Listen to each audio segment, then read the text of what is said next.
The accident happened on a Tuesday. Evelyn Carter would remember that detail later, though she couldn't say why it mattered. Tuesdays were supposed to be unremarkable. Fence repair, livestock checks, the endless rhythm of ranch work that had defined her 43 years. But when the rotten beam in the barn loft gave way beneath her weight, when she felt that sickening moment of free fall before her body slammed into the frozen ground 12 feet below, Tuesday became the day everything broke. Not just her leg, though the fracture was bad enough that she'd heard the bone snap even through her own screaming. No, what broke was the illusion that she could handle anything alone. She'd crawled back to the house. Took her nearly 4 hours, dragging herself through snow that had seemed decorative that morning, but now felt like broken glass against her palms. The ranch dogs, Cisco and Bear, had followed alongside, whining, their warm bodies pressing against her when she had to stop and breathe through waves of pain so intense her vision went white. "I'm fine," she'd gasped at them, which was such obvious bullshit that even the dogs looked unconvinced. Just give me a minute." It took 17 minutes to crawl the last 20 yards to her porch. The house, when she finally collapsed inside, offered no comfort. The October wind had found every crack in the old structure, and her wood supply, which should have lasted until spring, sat in the barn she could no longer reach. She'd managed to splint her leg using a broken chair leg and torn bed sheets, biting down on a leather belt while she worked because there was no one to hear her scream anyway. That was 3 weeks ago. Now, in mid-November, Evelyn lay on the couch she'd barely left since the accident, staring at the ceiling beams she couldn't afford to replace and wondering which would kill her first. The cold, the hunger, or the infection she could feel brewing in her leg like a pot about to boil over. The phone had gone out in the first storm. The road to her property, never reliable, was buried under 4 feet of snow. Her nearest neighbor, Dutch Morrison, lived 9 miles south, and Dutch was 76 with a bad heart. Even if she could get word to him, what was he supposed to do? Die trying to reach her? "No," she said aloud, her voice cracking from disuse. The dogs lifted their heads from where they lay by the cold fireplace. "We handle our own problems," except she couldn't handle this. Not anymore. The pantry was empty. The last can of beans, dented, probably from the 1990s, had been scraped clean 2 days ago. She'd rationed everything, made her supplies stretch further than seemed possible, but mathematics didn't care about determination. 0 was still 0. This morning she'd tried to shoot a rabbit through the kitchen window. Her rifle had felt like it weighed 100 pounds, and her hand shook so badly the shot went wide by 3 feet. The rabbit had bounded away into the white landscape, completely unaware it had just witnessed Evelyn Carter's last real attempt at survival. She'd cried after that. Not from pain she could handle, but from the pure crushing weight of failure. The ranch had been her father's before it was hers. 300 acres of Wyoming frontier that had survived droughts, blizzards, the Depression, 2 wars, and her father's legendary stubbornness. When he died 7 years ago, everyone assumed she'd sell. A woman alone, no husband, no children. What was she going to do with a ranch? "I'm going to run it," she'd told them at the funeral reception, her jaw set in that particular way that made people stop arguing. Run it better than he did, and she had. For 7 years, she'd proved every doubter wrong, fixed what needed fixing, modernized what made sense, kept the traditions that mattered.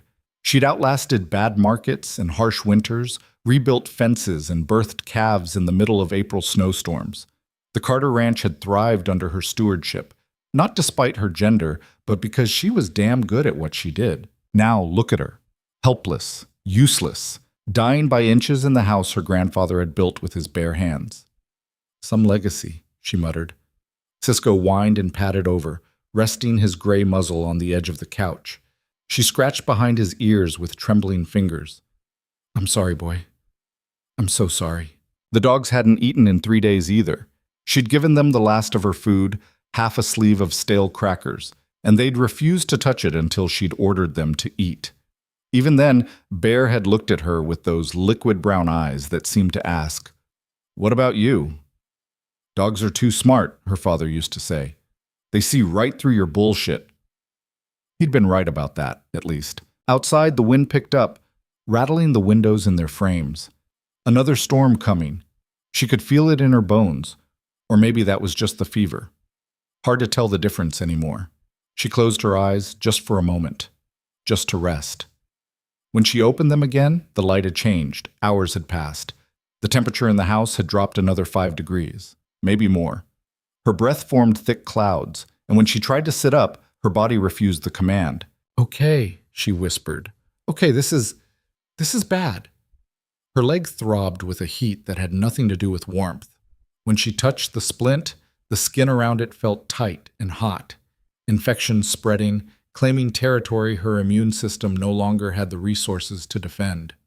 She thought about her father's rifle, still leaning against the kitchen doorframe where she'd left it after the rabbit incident. One shot, quick, cleaner than freezing or starving. But even as the thought formed, she dismissed it. Carter women didn't quit. It was practically the family motto, right there next to "fix it yourself." And whiskey solves most problems that duct tape can't. "So what's the plan, Ev?" she asked the empty room. "Lie here until you freeze solid? Great strategy. The cattle." The thought hit her like a slap. The 27 head of cattle in the south pasture. They needed to be moved to the lower grazing area before the worst of winter hit. She'd meant to do it before the accident, but then, well, plans changed when bones broke. If she didn't move them, they'd get trapped in the high country when the heavy snows came. They'd starve up there, or freeze, or both. An entire herd, years of careful breeding and investment, gone because she'd been too stubborn to ask for help before it was too late. "No!" She forced herself upright, swallowing the scream that wanted to tear out of her throat. "No, I can do this. I can—" The room spun. She grabbed for the armrest, missed, and crashed to the floor in a tangle of blankets in pain so intense she actually blacked out for a few seconds. When awareness returned, she was lying face down on the old rug her grandmother had braided, tasting blood where she'd bitten her tongue. The dogs were going crazy, barking and pawing at her, and she wanted to tell them she was fine, but her mouth wouldn't form the words. Minutes passed, maybe hours. Time had started doing strange things lately, stretching and compressing like taffy. Eventually, she managed to roll onto her back. The ceiling beam swam in and out of focus. She'd never noticed before, but there was a water stain up there shaped almost like a horse. Her father would have patched that, would have climbed right up there with a bucket of sealant and fixed it before the damage spread. But her father was dead, and she was dying, and the ranch that had survived so much was about to die with her because she'd been too proud to admit she couldn't do everything alone. The truth of it settled over her like the cold, heavy and inescapable. She was going to die here, in this house, on this floor, and there wasn't a damn thing she could do about it. 200 miles northeast, in a ranch house 3 times the size of Evelyn's, Cole Bennett stood at his office window and watched sleet hammer against the glass. "You're not seriously considering this," his foreman Marcus said from the doorway. Cole didn't turn around. "The Morrison call came in 2 hours ago. She's been alone up there for 3 weeks. Dutch Morrison is half senile. For all we know, she's fine, and he's just confused about which neighbor he's worried about this week. He said she hasn't answered her phone since the first storm, said her road's impassable and he can't get up there to check. So call the county. Let them send someone. The county's stretched thin. Could be days before they get to her, if they even prioritize it. Woman living alone, property that remote. They'll assume she's got supplies and sense enough to stay put." Marcus sighed. "Cole, listen to yourself. You don't even know this woman, and you're talking about riding into a storm system that's supposed to dump another foot of snow starting tonight. It's suicide." Cole finally turned to face him. Marcus was 62, had worked the Bennett Ranch for 40 years, and had known Cole since he was in diapers. If anyone had earned the right to call him an idiot, it was Marcus. "I know what I'm doing." "Do you? Because from where I'm standing, you're about to get yourself killed over a stranger. Again." The word hung in the air between them. Again. Cole's jaw tightened. "That's not what this is." "Isn't it? Because it sure as hell looks like it. Some woman you've never met is in trouble, and you're ready to risk everything to save her. Just like, don't." Cole's voice went flat. "Don't say his name." Marcus held up his hands. "Fine, I won't. But I'm also not going to stand here and watch you make the same mistake twice. Your brother made his choices. What happened to him? That wasn't your fault." "I know that." "Do you? Because charging into a blizzard to rescue someone who probably doesn't even need rescuing feels a hell of a lot like you're trying to rewrite history. Cole grabbed his heavy coat from the back of his chair. I'm leaving in an hour. The roads are still passable if I go now. By morning, they won't be. You're taking the truck at least? Can't. Morrison said her access road is already drifted shut. Truck would get stuck in the first mile. I'm taking Ranger. A horse. You're going to ride a horse 200 miles through a blizzard to check on a woman who's probably fine. She's not fine. Morrison wouldn't have called if she was fine. Morrison called because he's a lonely old man who watches too much news and thinks every weather report is the apocalypse. Cole shrugged into his coat. Maybe, but if there's even a chance she's in trouble. He didn't finish the sentence. Didn't need to. They both knew how it ended. Marcus studied him for a long moment, then shook his head. You're just like your father. Stubborn as a goddamn mule and twice as stupid when you think someone needs saving. I'll take that as a compliment. It wasn't, but Marcus was already moving toward the door. I'll have the boys prep Ranger and load your saddlebags. You'll need the emergency supplies. Blankets, medical kit, food for 3 days minimum. And for Christ's sake, take the satellite phone. If you're going to get yourself killed, at least let us know where to find the body. The preparation took longer than Cole wanted.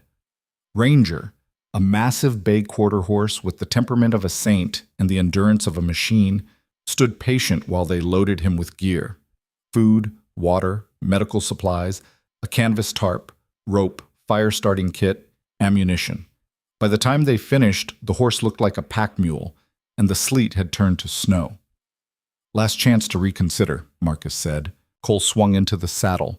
At 46, he wasn't as young as he used to be, but ranch work kept him strong. He'd need that strength for what came next.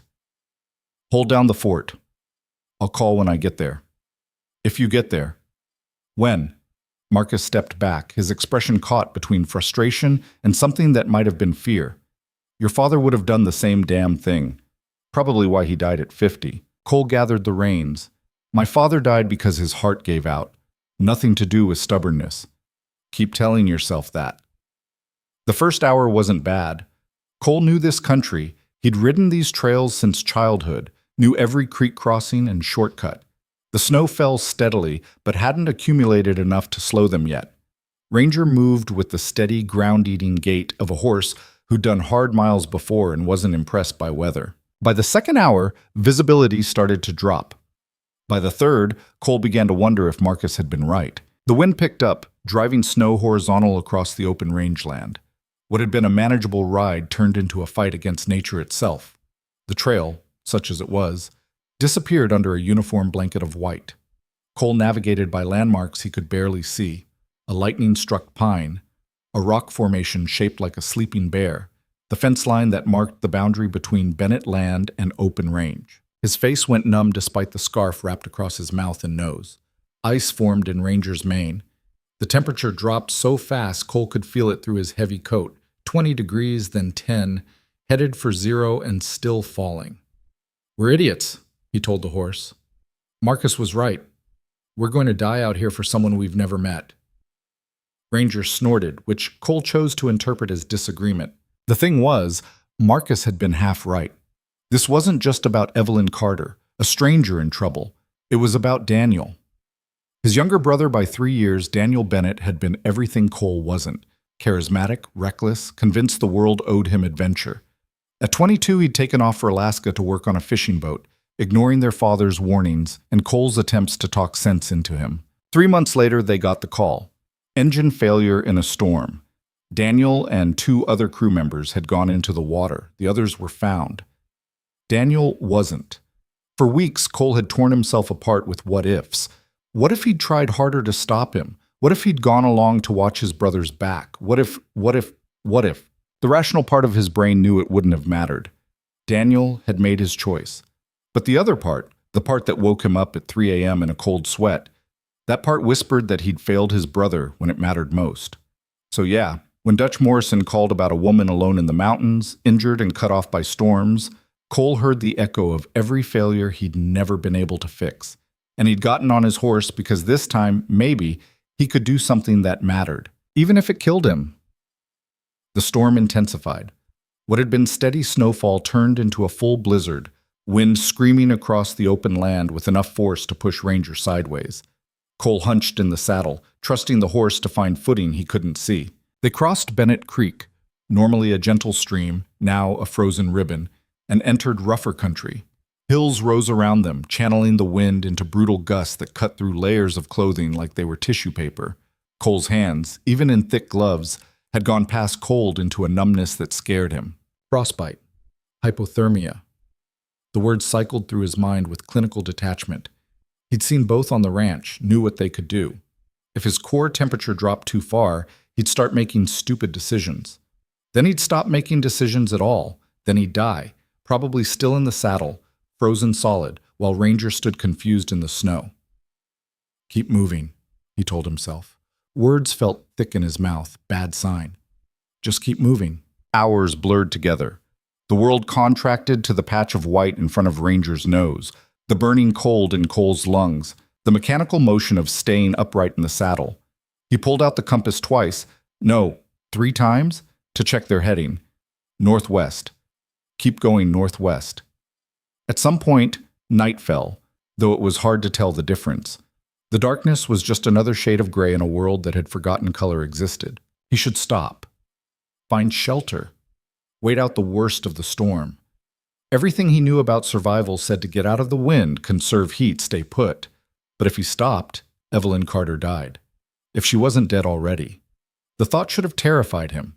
Instead, he felt a strange calm settle over him, the kind of clarity that came when all options narrowed to a single point. Forward was the only direction that mattered. Everything else was just noise. Ranger stumbled. Cole jerked alert. When had he started to doze? And realized they were climbing. The Morrison property was supposed to be in a valley, which meant they should be going down, not up. Whoa! He pulled on the reins, squinting into the darkness. Hold on, boy. The compass.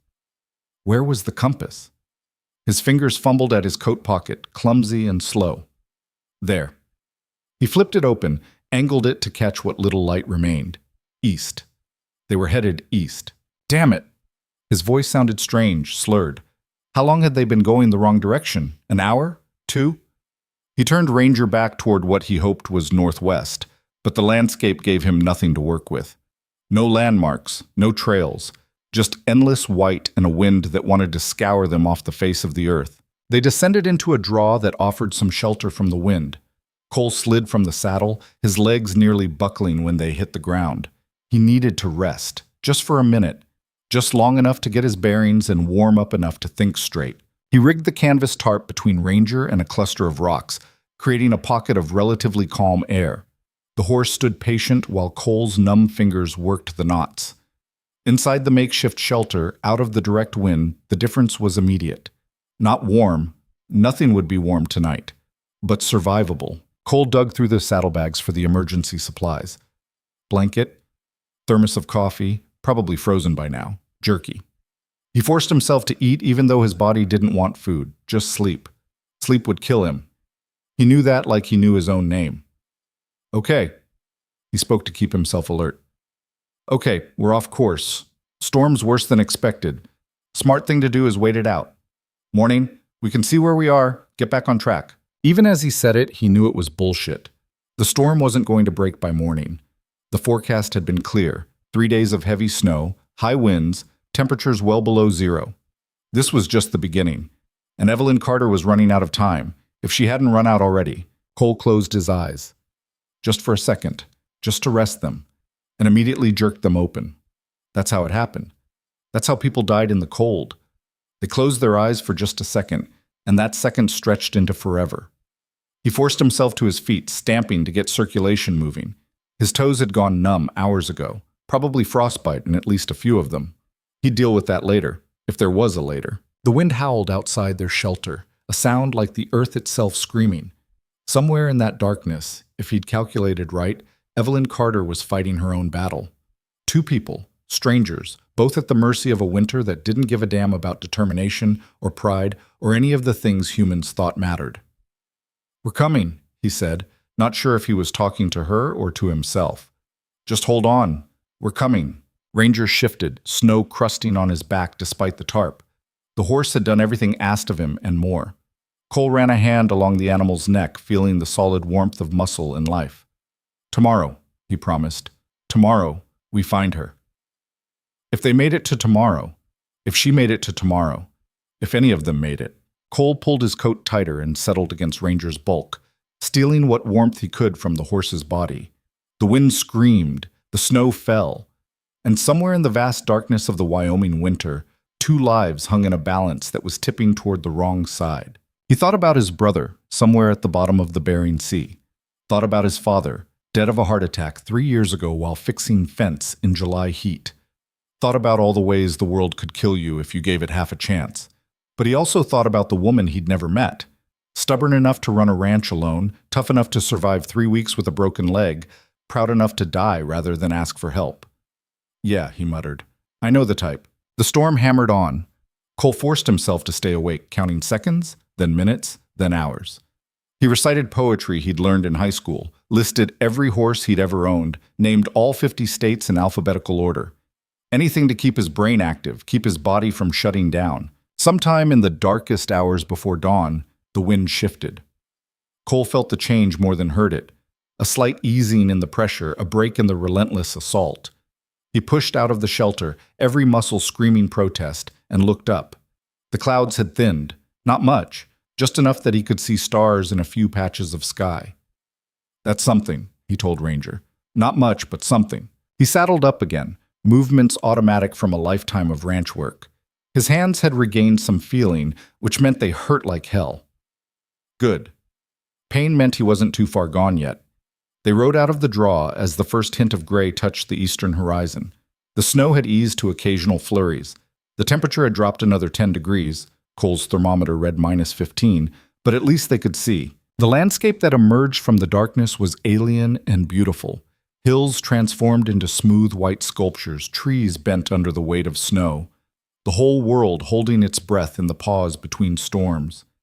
And there, maybe 5 miles northwest, a thin column of smoke rising into the dawn sky. No, not smoke. Cole's heart sank. It was too diffuse, too pale. Steam, maybe, or just his eyes playing tricks in the low light. But it was northwest, and it was something. Let's go, boy. Ranger moved into his ground-eating walk, and Cole let the horse pick the path. Fresh snow hid what lay beneath, rocks, holes, deadfall. But Ranger had good instincts. Better than Cole's, probably, at this point. The sun rose, turning the snow from gray to blinding white. Cole squinted against the glare, wishing he'd thought to pack snow goggles. Another mistake to add to the growing list. 3 miles. 2. The smoke, or whatever it was, had disappeared, but Cole held their course. His internal compass said they were close.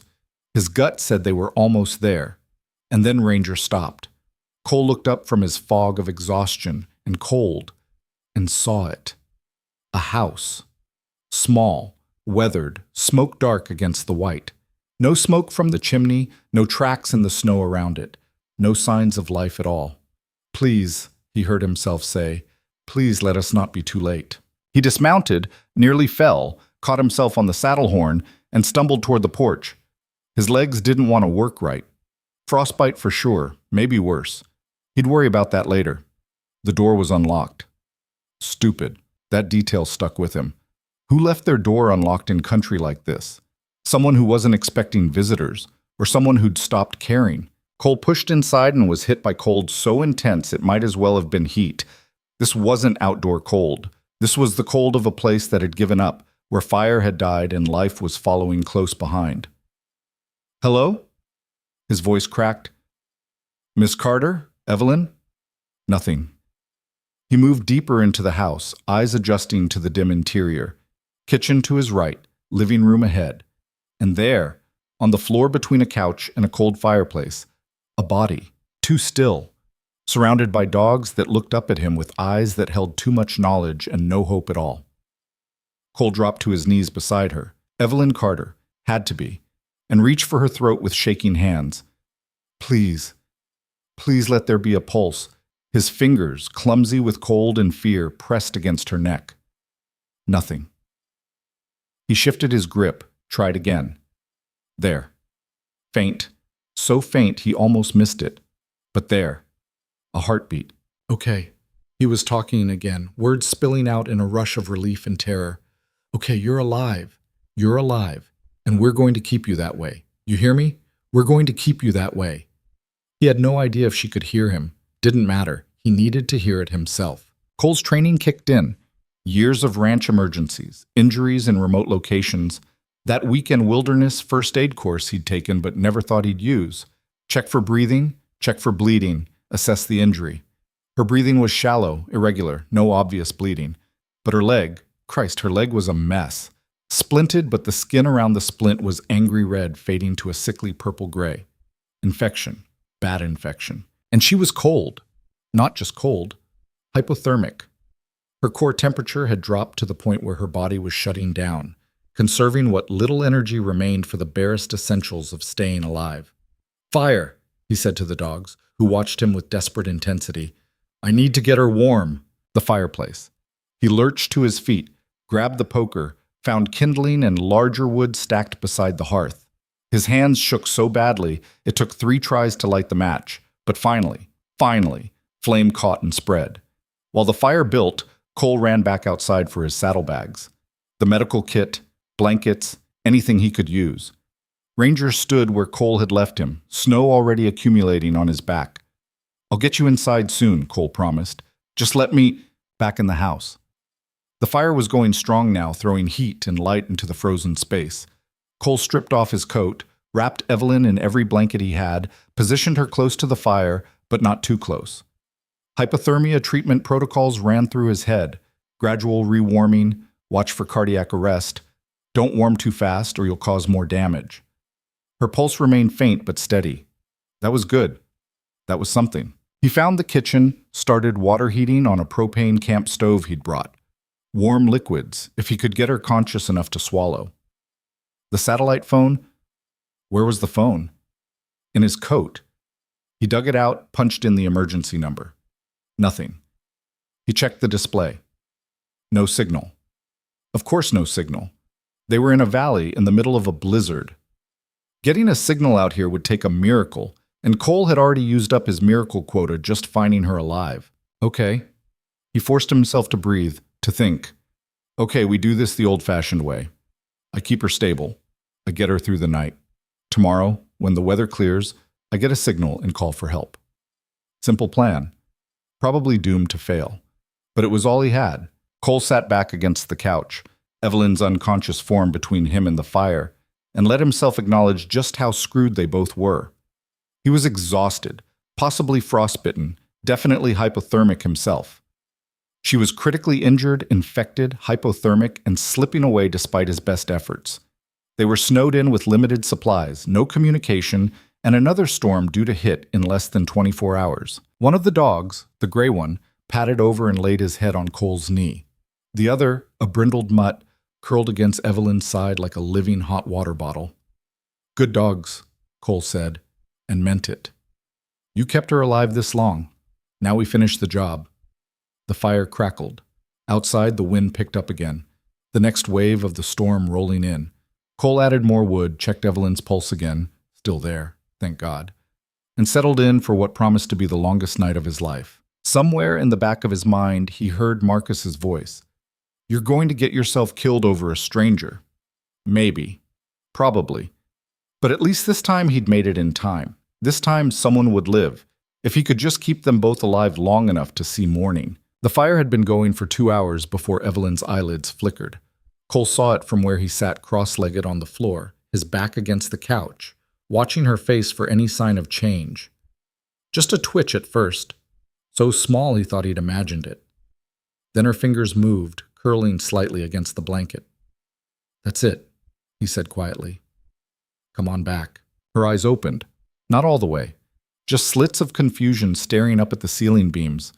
Her lips moved, trying to form words that wouldn't come. Don't try to talk yet. Cole shifted closer, keeping his voice steady. You're safe. You're in your house. There's a fire going. You're going to be okay. Her gaze found him then, and even through the fog of hypothermia and fever, he saw the fear spike. Her hand fumbled toward something, a weapon probably, if she'd had the strength to reach one. Whoa. Easy. He held up both hands. My name's Cole Bennett. Dutch Morrison called me. Said you might need help. I'm not here to hurt you." She stared at him for a long moment, and he could see her mind working through the fog, trying to make sense of a stranger in her house, a fire in her fireplace, the fact that she was still breathing when she'd been pretty sure that was over. "Dutch!" Her voice came out as a rasp, barely audible. "Dutch is an idiot." Cole felt a laugh bubble up despite everything. "Yeah, I'm starting to think you might be right about that." "How?" She swallowed, wincing. "How did you get here?" "Horse. Took about 18 hours through the storm. Got a little lost around midnight, but rangers got better sense than I do." He reached for the water he'd been warming by the fire. "Can you drink?" She tried to sit up, made it about 3 inches before her body gave out. The frustration that flashed across her face was so raw it hurt to watch. "Let me help." Cole slid an arm behind her shoulders, supporting her weight. She was lighter than she should be. Weeks of starvation had carved away everything except bone and stubbornness. "Slow sips. Your stomach's not going to be happy about this." The water touched her lips and she drank like someone who'd crossed a desert. Cole had to pull the cup back before she made herself sick. "More," she gasped. "In a minute. Let that settle first." "Don't." She coughed, and the sound was wet and ugly. "Don't tell me what to do in my own house." "Wasn't planning to, just trying to keep you alive long enough to kick me out properly." Her eyes narrowed, searching his face for mockery. When she didn't find it, some of the tension bled out of her shoulders. "You're serious. You actually rode 200 miles in a blizzard because Dutch Morrison made a phone call. When you put it that way, it does sound pretty stupid." "It is stupid," but her voice had lost some of its edge. "You could have died. So could you. Looks like we both got lucky." She glanced toward the fire, then back at him. The fever put spots of color high on her cheekbones, but the rest of her face was gray. "What time is it?" "Around 4 in the afternoon. You've been out for a while." "Days?" "Hours. I got here just after dawn." Evelyn closed her eyes, and Cole thought she might be fading again, but then she spoke. "My leg's infected." "I know." "Bad infected. I can smell it." "I know that too. So what's your plan, cowboy? You got a medical degree in those saddlebags?" Cole met her eyes. "No. But I've got antibiotics, clean bandages, and enough stubbornness to match yours. We're going to change that dressing, get some food in you, and keep you warm until the storm breaks and I can get a signal out." "And then what?" "Then we get you to a hospital." She laughed, and it turned into another coughing fit that left her gasping. When she could breathe again, she shook her head. "Nearest hospital's 3 hours away on a good day. Roads won't be clear for a week, maybe more. You're talking about helicopters and rescue teams, and that costs money I don't have." "We'll figure it out." "No." The word came out flat. "I've been figuring things out my whole life without help. I'm not starting now." Cole sat back on his heels, studying her. Even half dead and delirious with fever, she had the same look he'd seen in the mirror most of his life. The set jaw of someone who'd rather break than bend. "You're not in a position to argue," he said finally.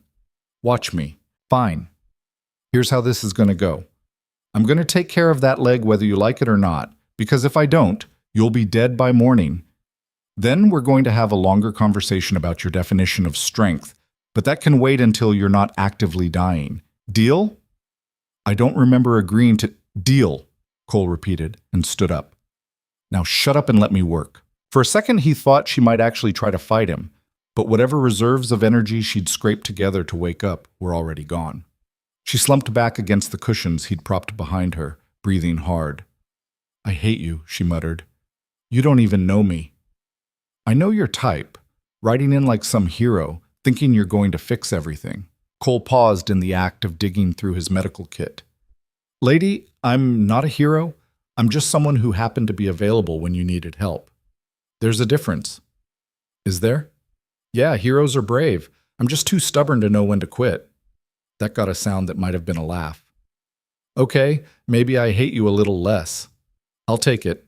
The next hour tested both their limits. Cole had treated plenty of injuries over the years. Ranch work was dangerous, and the nearest vet was usually closer than the nearest doctor. But he'd never dealt with an infection this advanced. When he cut away the makeshift splint and bandages, the smell hit him like a wall. Evelyn turned her head away, jaw clenched. Told you it was bad. You weren't lying. Cole forced himself to breathe through his mouth and assess the damage. The break itself looked clean. She'd set it well, considering. But the infection had spread from where the bone had torn through skin, angry red streaks radiating up her calf toward her knee. If it reached her bloodstream, he didn't finish that thought. This is going to hurt, he said. Everything already hurts. It's going to hurt worse. She looked at him then, really looked, and he saw the fear behind the defiance. How much worse? A lot. I need to clean this out, get the antibiotics in you. The cleaning part, he trailed off. Just do it. Evelyn, do it before I lose my nerve. Cole nodded, reached for the bottle of whiskey he'd found in her kitchen. Drink this first. All of it. She took the bottle with shaking hands, drank until she coughed, drank some more. When she handed it back, her eyes were watering. Haven't had whiskey in 3 weeks, she said. Probably should have saved it for celebrating not being dead, but Cole poured the rest over her leg. The scream that tore out of her was probably heard in the next county. The dogs bolted upright, barking. Evelyn grabbed for Cole's arm, her fingers digging in hard enough to bruise, and he let her. She needed something to hold on to, and if it was him, fine. I'm sorry, he said, working quickly while she was too shocked to fight. I'm sorry. I know. Almost done. He cleaned the wound with movements that were more efficient than gentle, applied the antibiotic ointment thick, wrapped fresh bandages around her calf, and reset the splint. The whole thing took maybe 3 minutes, but from the way Evelyn was breathing, harsh, ragged gasps, it might as well have been hours. When he finally sat back, she was chalk white except for 2 spots of feverish color on her cheeks. Done, he said. Worst part's over. She didn't answer. Her eyes had rolled back, and for a terrifying second, Cole thought she'd gone into shock. But then her breathing evened out, and he realized she'd just passed out. Probably for the best.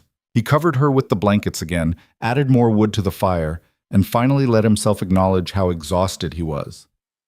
When was the last time he'd slept? Yesterday morning, back at his ranch, in a bed that seemed like something from another lifetime.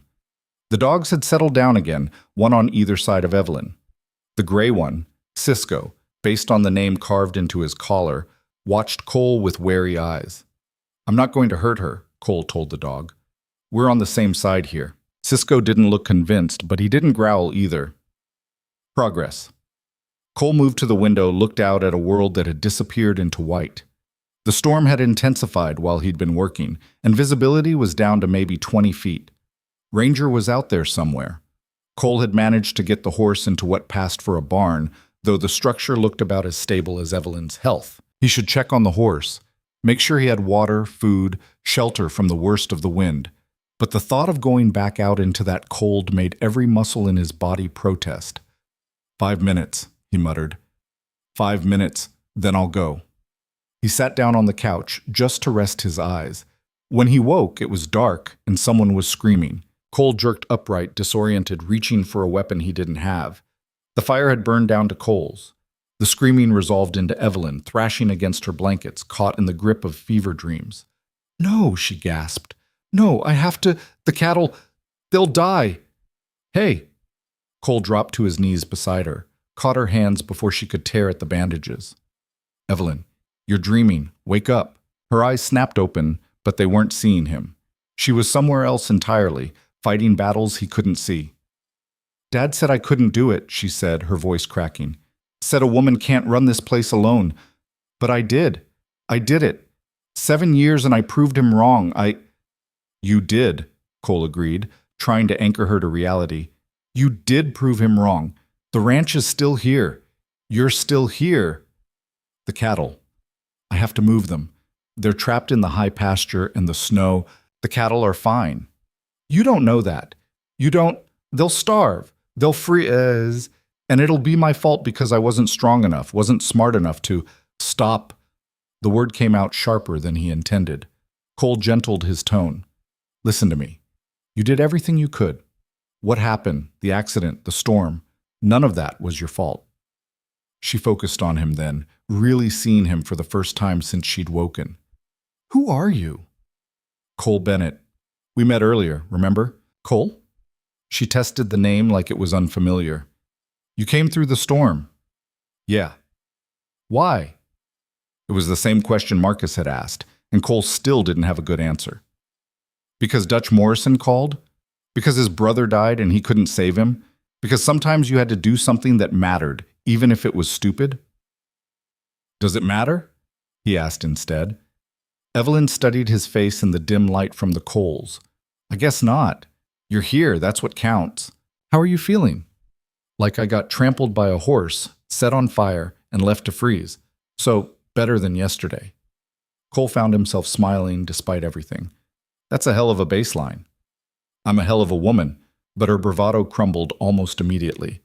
I need to check the cattle. You need to stay put and heal. You don't understand. They're in the south pasture, and if the snow gets too deep, where's the south pasture? She blinked at him. What? The south pasture. Where is it? How do I get there? You can't. It's a 3-mile ride in good weather, and in this... Evelyn? He waited until she met his eyes. I rode 200 miles to get here. 3 more isn't going to kill me. Tell me where the cattle are, and I'll check on them. You'll freeze to death. Probably not. I'm too stubborn, remember? She laughed, and it sounded more genuine this time. You really are an idiot. So I've been told. Now are you going to give me directions, or am I going to wander around until I find them by accident? For a long moment, she didn't answer. Cole could see the war playing out behind her eyes, pride versus pragmatism, the deep-rooted need to handle things herself versus the reality that she physically couldn't. Finally, she sighed. Follow the fence line east from the barn. About 1.5 miles, you'll hit a gate. Through the gate, follow the creek bed north. The pastures at the base of the hills, you'll see the shelter I built last spring. Should be able to spot the herd from there if they're still grouped up. What am I looking for? Make sure they're alive. Make sure they have access to the shelter. Check the water tank. There's a heater that keeps it from freezing, but if it failed... She closed her eyes. Just make sure they're okay, please. The please cost her. Cole could hear it in her voice. I'll take care of it, he promised. But I need you to promise me something too. What? You stay here. Keep the fire going. Don't do anything stupid like try to follow me. I can't even stand up. That didn't seem to stop you from trying to crawl outside yesterday, based on the trail of blood I found. She had the grace to look embarrassed. That was different. You thought you had to do everything yourself, even if it killed you. I get it. I really do. But right now, the smartest thing you can do is stay alive. Can you manage that for a few hours? Don't condescend to me. Wasn't trying to, just stating facts. Evelyn glared at him, but there was no real heat in it. She was too tired, too sick, too worn down to maintain the anger. Fine, I'll stay here, but if those cattle are dead because you got lost in the snow, they won't be. I'll be back before you know it. He stood, started gathering his gear. The temperature had dropped even further. His thermometer read -20, and that wasn't accounting for wind chill. This was officially the stupidest thing he'd done in a week full of stupid decisions. But he'd made a promise. Cole fed the fire, left Evelyn with water and what passed for food, jerky and crackers from his supplies, and headed for the door. Cisco followed him, tail low. You want to come? Cole asked the dog. Cisco looked back at Evelyn, then at the door, clearly torn. Go ahead, Evelyn called from the couch. Someone needs to make sure he doesn't die out there. Might as well be you. The dog needed no further encouragement. He pushed past Cole into the night, and together they stepped into the storm. The cold hit like a physical blow. Cole's lungs seized, his eyes watered, and for a second he genuinely couldn't breathe. Then his body adjusted, or at least stopped trying to kill him, and he could move again. Ranger was where he'd left him, standing in the barn with his head low. The horse looked up when Cole entered, snow crusted on his eyelashes. I know, buddy, but we've got one more trip to make. The ride to the south pasture took 40 minutes that felt like 4 hours. Cole followed Evelyn's directions by feel more than sight, with Cisco ranging ahead like a furry scout. The fence line was buried under snow, but the post stood dark against the white, just visible enough to navigate by. The gate was frozen shut. Cole had to dismount and kick it 3 times before it budged. The creek bed was easier, a natural depression in the land that channeled them north. Ice had formed along the edges, but the center still ran with dark water that looked black in the dim light from Cole's headlamp. And then, at the base of the hills, he saw them. 27 head of cattle, huddled together in the shelter of a three-sided structure that was half buried in snow. They looked up at his approach, breath steaming, eyes reflecting the light. Cole let out a breath he hadn't realized he'd been holding. Alive. They were alive. He dismounted, checked the water tank. The heater was still running, keeping a circle of liquid water in the center of the ice. The cattle had trampled a network of paths through the snow, accessing both water and the hay bales stored under the shelter's roof. They'd be okay. For now, at least. Until the next storm hit, until the hay ran out, until any of 1,000 things went wrong. But for now, they were okay. Your boss is one hell of a rancher, Cole told the nearest cow, a black Angus with a white blaze. Stubborn as hell, but she knows what she's doing. The cow chewed its cud and looked unimpressed. Cole took pictures with the satellite phone. Still no signal, but at least he could show Evelyn proof when he got back. Then he remounted Ranger and headed home. Home. Funny word for a stranger's house, but that's what it felt like when he pushed through the door an hour later, half frozen and exhausted, and saw Evelyn still awake by the fire. "Well?" she demanded before he could even get his coat off. "They're fine. All 27 accounted for. Water's good, hay's good, shelter's holding. You did good work out there." The relief that crossed her face was so profound it hurt to watch. "You're sure?" "Positive. Took pictures." He fumbled with the phone, showed her the screen. She stared at the images like they were precious artifacts, and maybe to her they were. "That's Bessie in front. She's the herd leader, always has been. If she's okay, the others will follow." She looked pretty content, all things considered. Evelyn handed the phone back, blinking hard. "Thank you. I know I haven't been. You don't need to thank me." "Yeah, I do. You could have left me here. Should have, probably. But you didn't, and then you went out in that storm again because I asked. So, thank you." Cole shrugged, uncomfortable with the gratitude. Anyone would have done the same. No, they wouldn't have. Most people would have called it good enough just to get me breathing again. But you... She paused, searching for words. "You understood what those cattle mean. Not just money, not just livestock. They're my life's work. 7 years of building something that matters. And you got that." "I run a ranch too," Cole said quietly. "I know what it means." They sat in silence for a while, listening to the fire crackle and the wind howl outside. The storm showed no signs of letting up. If anything, it was getting worse. "How long do you think we're stuck here?" Evelyn asked. "Honestly, could be days. The forecast was bad and it's delivering on every promise." "Your people will worry." "Yeah, but Marcus knows I'm an idiot. He'll figure I'm holed up somewhere waiting it out." "What about your family?" Cole felt the familiar ache settle in his chest. "No family. Just the ranch hands. My father died 3 years ago. My brother, he's been gone longer than that." "I'm sorry." "Don't be. We all lose people." He met her eyes. "Your father, the one who didn't think you could run this place. When did he die?" 7 years ago. Heart attack while fixing fence." She smiled, but it was bitter. Worked himself to death trying to prove something to ghosts. Seemed fitting, in a way. "And you've been running the ranch alone ever since." "That's right. No help? No hired hands? Can't afford it. Had to sell off some acreage just to keep the lights on that first year. After that, I figured out how to do more with less. It worked. Until it didn't." Cole added more wood to the fire. "What happened? The accident? How'd it happen?" Evelyn was quiet for long enough that he thought she might not answer. Then, "Rotten beam in the barn loft. I knew it was bad. Knew I should have replaced it months ago. But I kept putting it off because money was tight and there was always something more urgent, so I worked around it, told myself I'd get to it eventually." She laughed without humor. "Eventually came faster than I expected." "That's not your fault." "Isn't it? I made the choice. I knew the risk." "You made the choice everyone makes when resources are limited. You prioritized. Sometimes those choices work out, sometimes they don't." "This one almost killed me."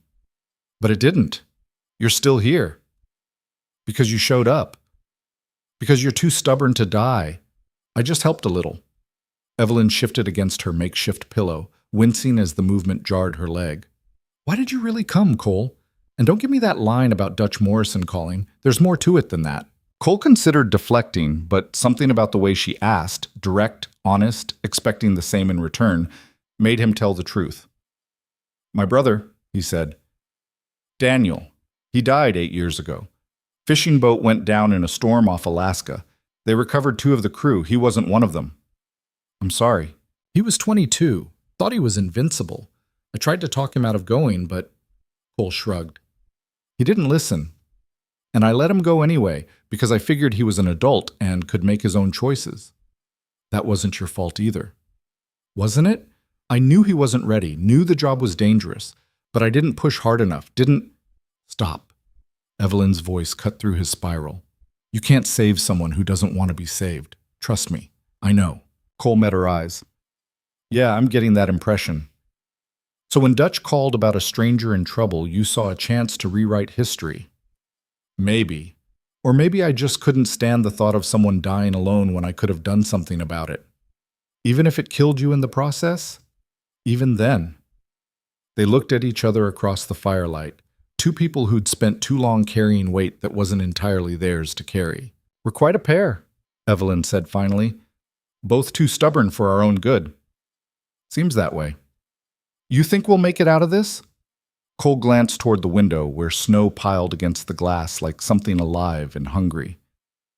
Yeah, I do, but it's going to take both of us working together. You good with that?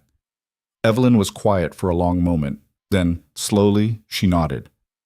Yeah, I guess I am. Outside, the storm raged on, but inside something had shifted. A wall coming down, a bridge being built. It wasn't trust yet, not exactly, but it was the beginning of something that might become trust, given time, and time, for now, was all they had. The fever broke on the 3rd day, but not cleanly.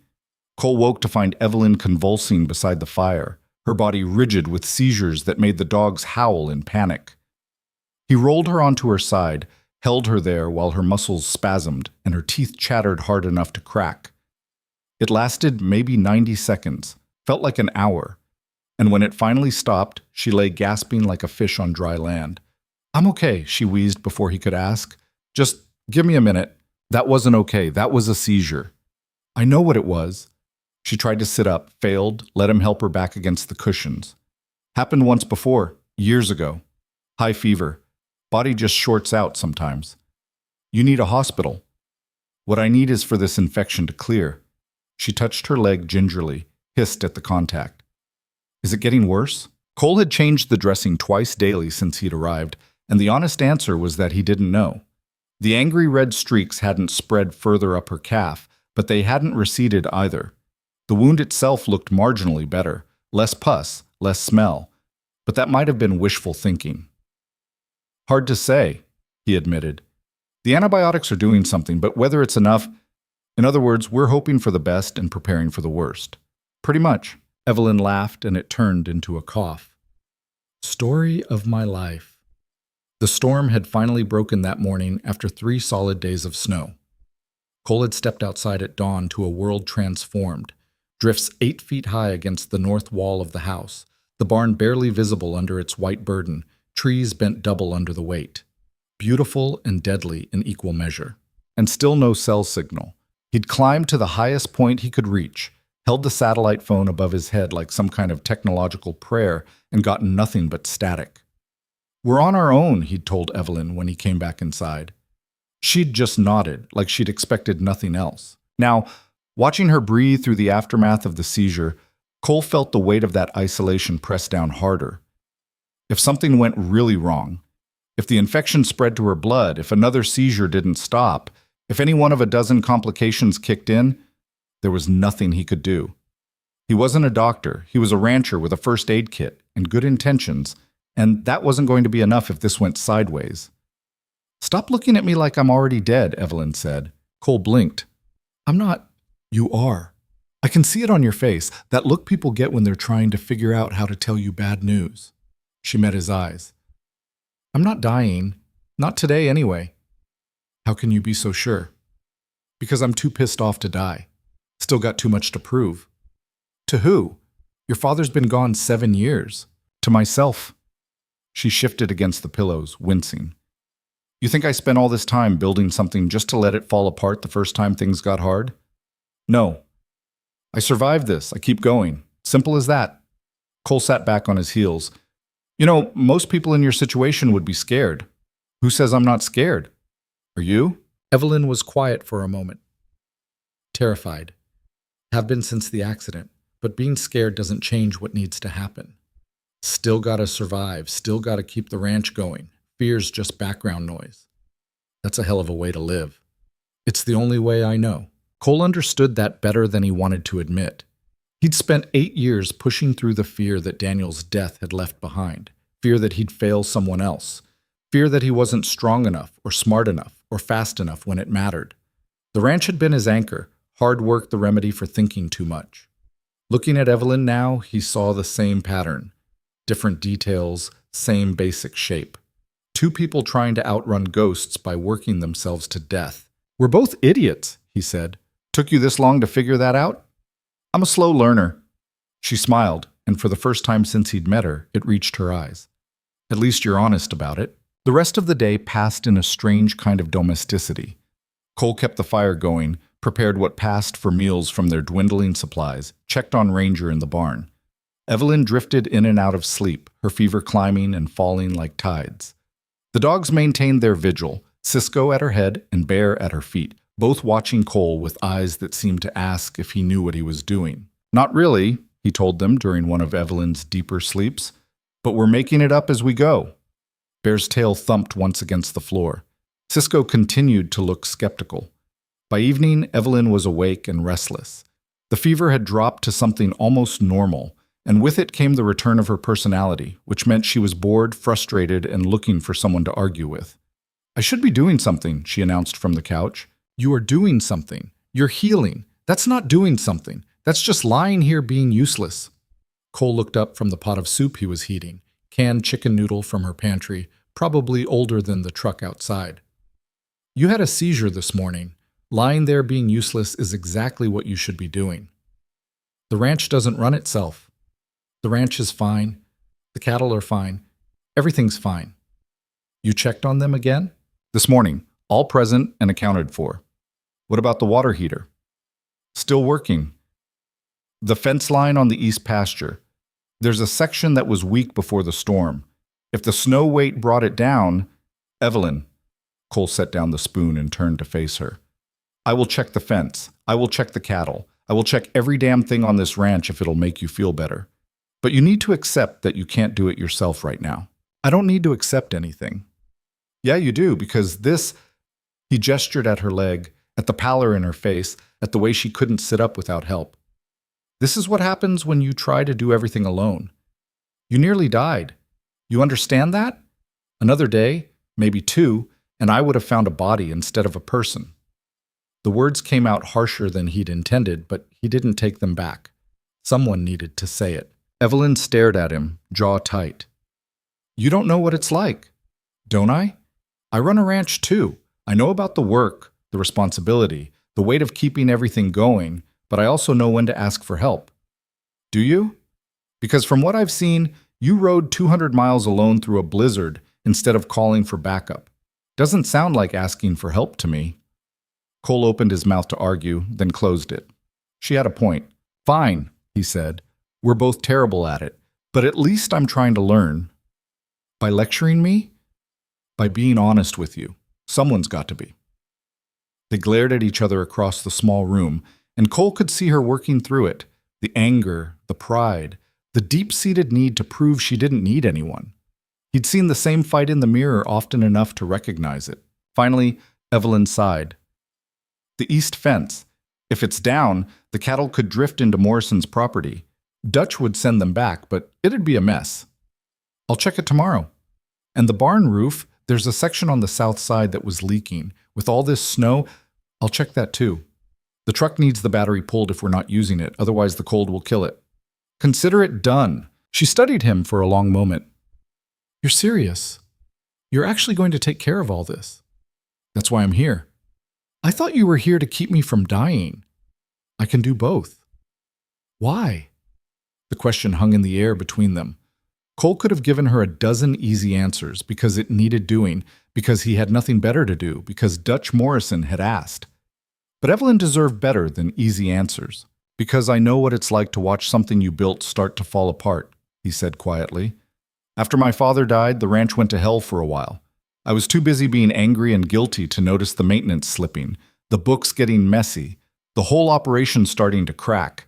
By the time I pulled my head out, we were 6 months from bankruptcy. What did you do?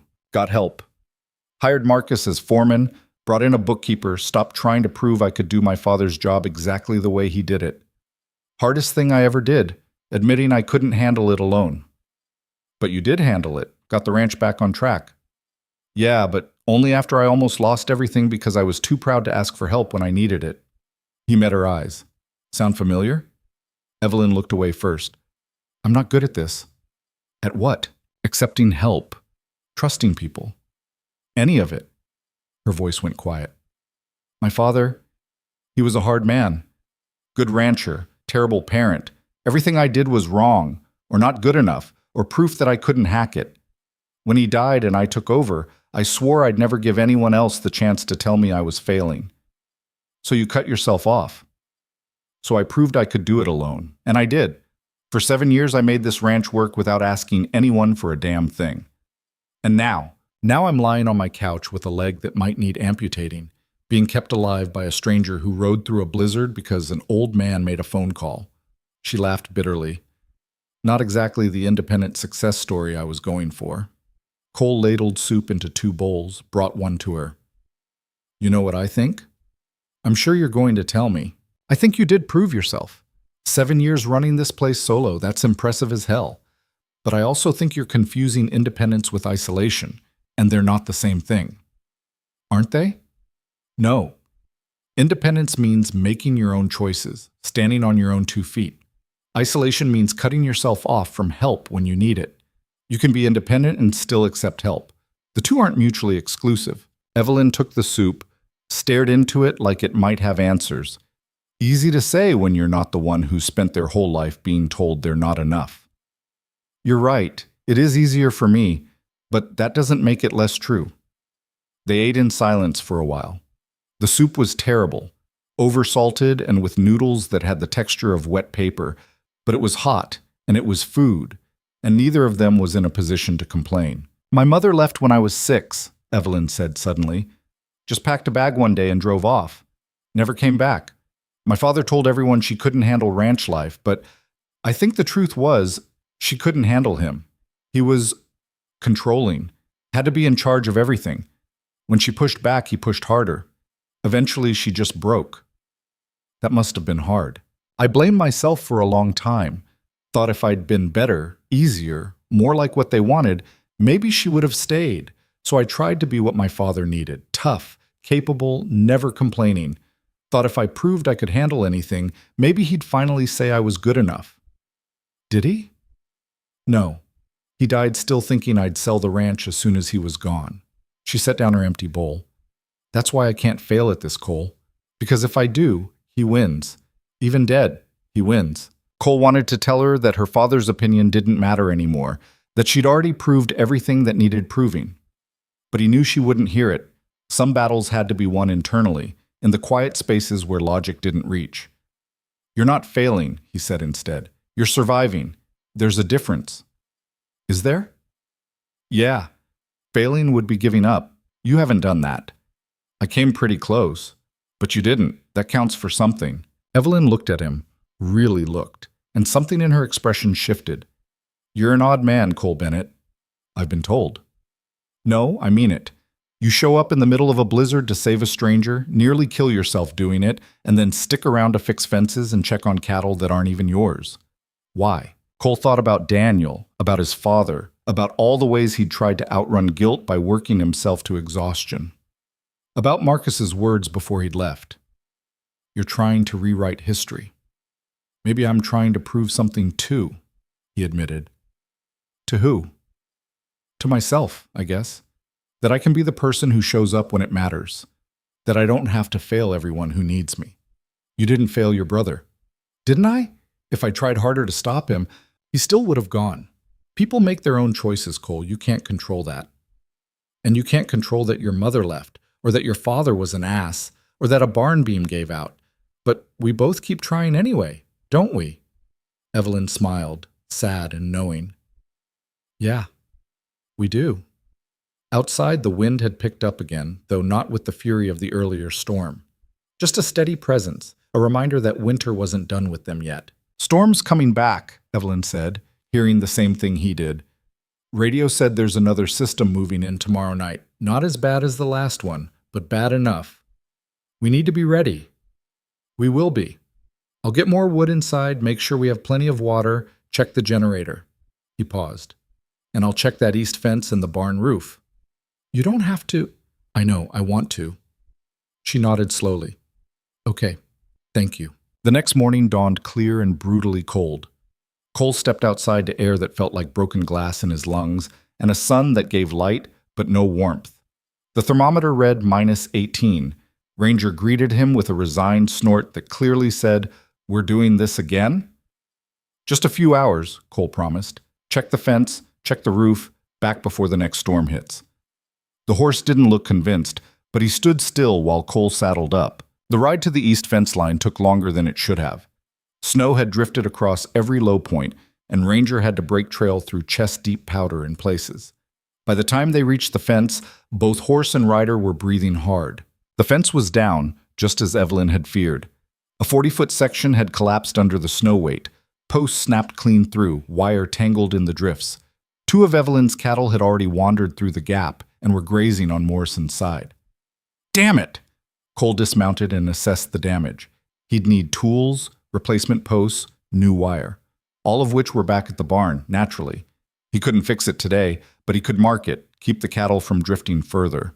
He spent an hour rigging a temporary barrier using rope and what intact posts remained, then herded the two stray cattle back through the gap.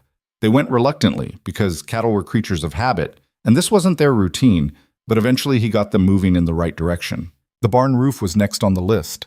Cole climbed up using a ladder that probably should have been condemned years ago, and found the leak Evelyn had mentioned. The shingles around it were curled and brittle, and the wood beneath had started to rot. "Should have been fixed months ago," he muttered, echoing Evelyn's earlier words. But it hadn't been, because there was always something more urgent, always another crisis demanding attention, always tomorrow to deal with the problems that could wait. Except sometimes tomorrow never came. Cole patched what he could with materials from Evelyn's workshop, tar paper and roofing cement that had frozen solid and needed thawing by the fire. It wasn't a permanent fix, but it would hold through the winter. Come spring, the whole section would need replacing. By the time he finished and rode back to the house, the sun was already dropping toward the western hills and the temperature with it. -22 now, headed for -30 by midnight. Evelyn was awake when he came in, looking better than she had since the seizure. The fever was down, her color was better, and she'd managed to sit up on her own. "Well?" she asked. "Fence is down, just like you thought. I patched it temporary, but it'll need a proper fix come spring. Roof's leaking worse than you said, but I got it sealed enough to get through winter." "The cattle?" "Had two on Morrison's side, brought them back. Rest are still grouped up at the shelter." She exhaled slowly. "Thank you." "Don't thank me yet. That fence fix won't hold if we get wind, and the roof patch is held together with hope and tar paper.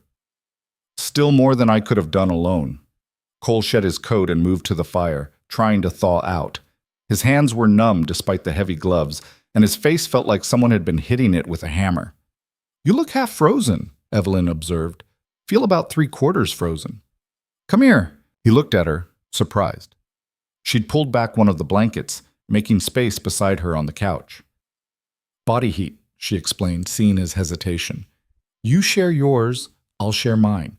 Better than freezing to death 6 feet apart out of some misplaced sense of propriety." Cole hesitated another second, then gave in.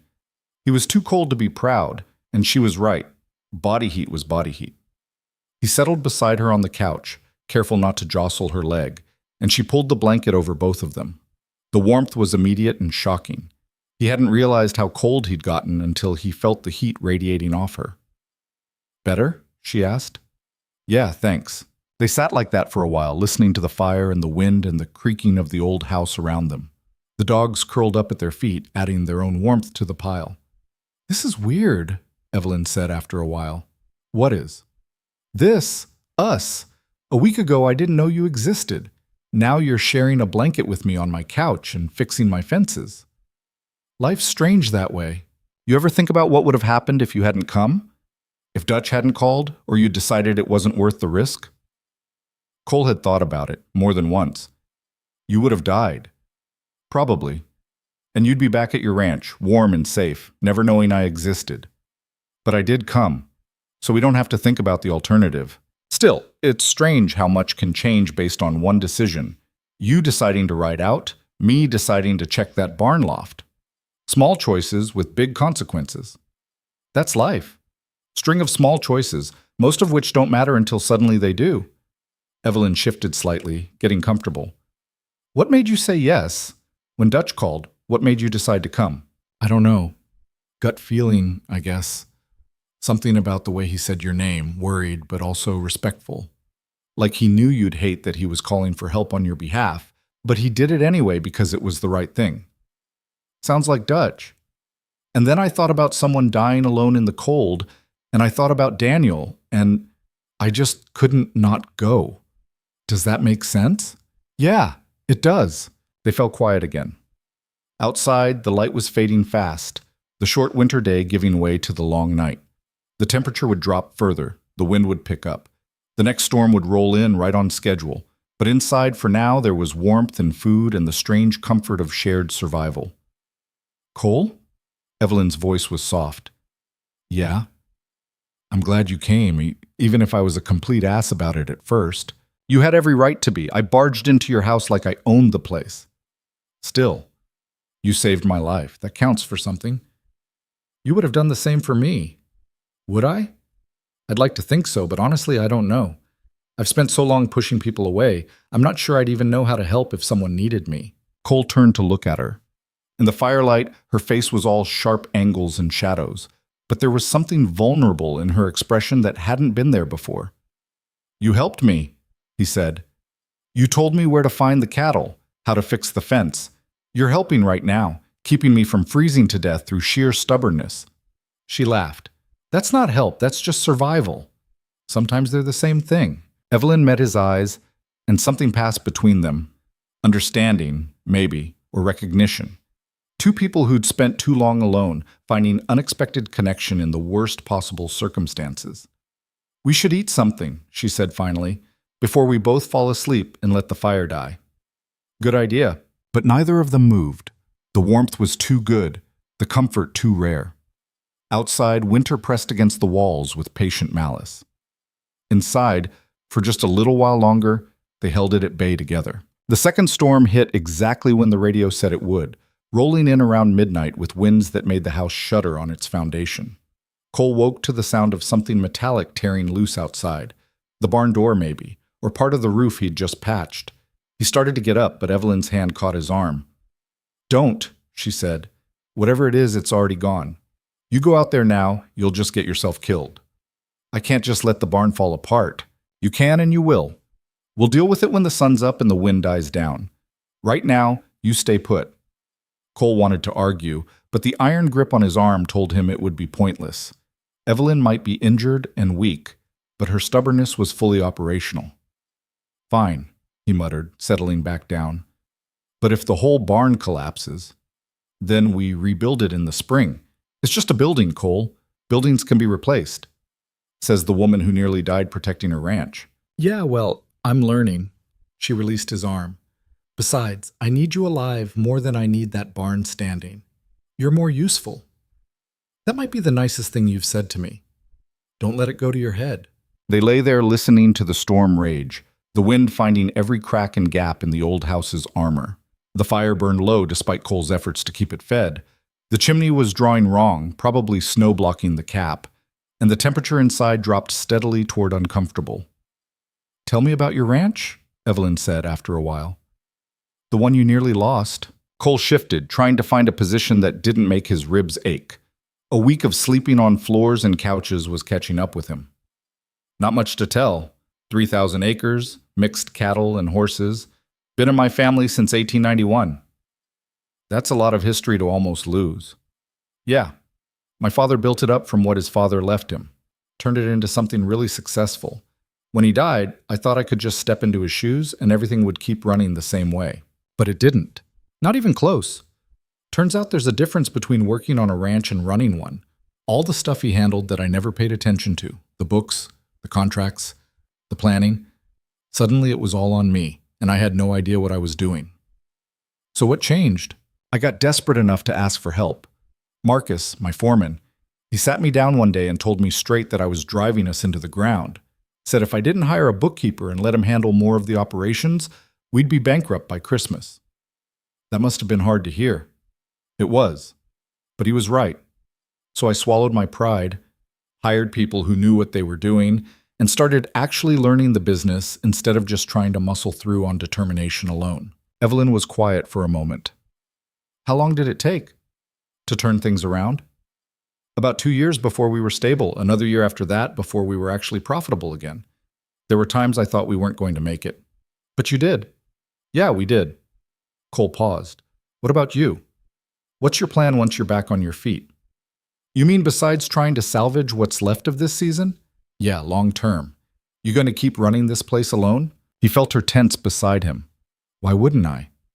Because you almost died, Evelyn. And even if you heal up fine, you're still one person trying to do the work of 3. That's not sustainable. I've sustained it for 7 years. Barely. And at what cost? At whatever cost it takes. Her voice had gone sharp. This ranch is mine. My legacy. I'm not giving it up just because things got hard. I'm not saying give it up. I'm saying maybe consider a different approach. Hire some help. Take on a partner. Something that doesn't require you to work yourself to death. I can't afford help. Can you afford to break your other leg or worse? That's not fair. None of this is fair, but it's reality. Evelyn pulled away from him, sitting up despite the obvious pain it caused. You don't get it. If I bring someone else in, if I admit I can't handle this alone, then everyone who said I'd fail was right. My father was right. Your father's dead, and his opinion doesn't matter anymore. Easy for you to say. You didn't spend your whole childhood being told you weren't good enough. Cole sat up too, facing her in the dim light. You're right. I didn't. But I did spend 8 years trying to live up to a dead man's legacy and nearly destroying everything in the process. So I know a little something about letting go of ghosts. This isn't the same. Isn't it? You're so focused on proving something to a man who can't even hear you that you're willing to kill yourself doing it. How is that different? Because I'm still alive to see it through. That's the difference. They glared at each other, and Cole could feel the conversation spiraling toward a fight neither of them needed. He forced himself to take a breath, to step back from the edge. Look, he said more quietly, I'm not trying to attack you. I'm trying to help you see that there are options. Ways to keep the ranch and still survive the experience. Like what? Selling off more land? Going into debt to hire people I can't afford? Those aren't options, Cole. Those are just different flavors of failure. What if you had a partner? Someone who could invest capital, share the workload, split the responsibility? Evelyn laughed, bitter and tired. And where exactly am I supposed to find this magical partner? You volunteering? The question hung in the air between them. Cole opened his mouth to deflect, to make a joke, to move past the moment. But something stopped him. Maybe I am, he heard himself say. Evelyn stared at him. What? Maybe I am volunteering. My ranch is doing well. I could invest. We could merge operations, combine resources. You keep your land, your independence, but you don't have to do it alone anymore. You're insane. Probably. But think about it. 2 ranches, adjacent properties, we could run them as one operation. More efficient, more profitable, more sustainable. We've known each other for a week. And in that week, I've seen you at your absolute worst, and I'm still here. I've seen how you run this place, how you think, how you handle crisis. I know what kind of rancher you are. You know I'm stubborn and prideful and almost got myself killed. Yeah, and I also know you're smart, capable, and built something impressive with almost no resources. Imagine what you could do with actual support. Evelyn shook her head slowly. This is crazy. You don't make decisions like this on impulse. Who says it's impulse? I've been thinking about it for days. Days. You've been thinking about completely restructuring both our lives for days. Sometimes you know things quickly, and I know this could work. Based on what? A feeling? Based on the fact that we work well together. Based on the fact that I trust your judgment and I think you trust mine, based on the fact that we both understand what this life costs, and we're both willing to pay it. Evelyn looked away toward the fire. You're asking me to give up control of my ranch. I'm asking you to share control. There's a difference. Is there? Because from where I'm sitting, it sounds like you want to come in and take over.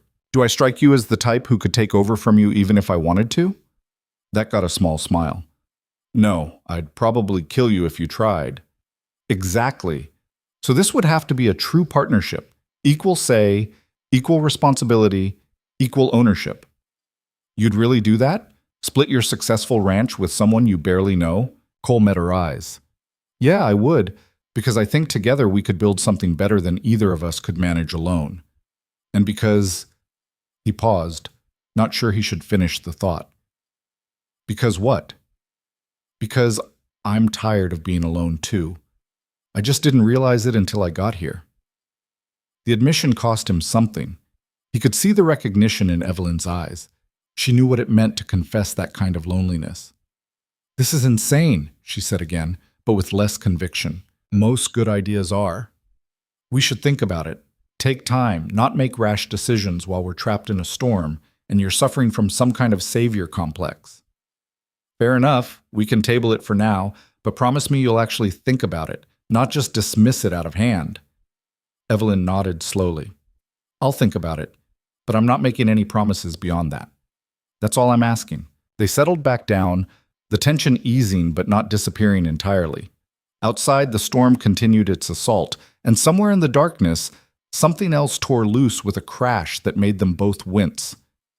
There goes something else, Cole muttered. We'll fix it in the morning. You're getting better at this letting go thing. Don't push your luck. By dawn, the storm had blown itself out, leaving behind a landscape that looked like it had been hit by artillery.